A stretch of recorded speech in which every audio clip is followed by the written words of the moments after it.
Omushomo ogu gubirata na kanso ya Bugonji kandi abagwitabiremo bashabirwe gukora n'amani okutungura obuhinji n'oburisa okurabira mu program ya Parish Development Model. Omuntu okumanya kurudinge koko obwinkumanya omushema sausamu babiri omweno wa Bugonji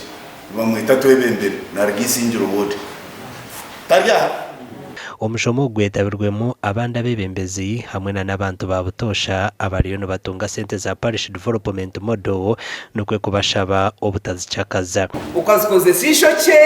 ukazigura meshiteteya ngabo ko wareba mchara control ya jware kiteteya utunanye kanze jware cya mukameya mwashetegereza iya yakasenta ko kwakoze se ninchakari noja kuba no jwara neshiteteya chikuchire cya muka president nagamba ngu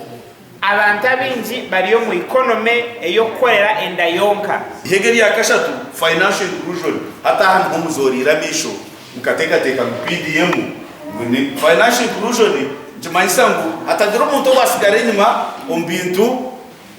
bya sente. Abatura hamwe n'aba Parish Chiefs bashabirwa gukora ebishemerire gukorwa okumanya ebirukufo byanga byabo abantu binjira byesente omwani mukanoshanga ekiti cy'omwani kikabyarwishe nkuru kandi ekitecho takwenda kuchishara ekintu etaga mindset change. District in total etwinjire bilioni 5 na milioni 35 za PDM. Abatura basimira umunyishengero wabo ahabwo kubareteraho omushomo ogu amakuru agagasha kwa Sheikh Abdulatif.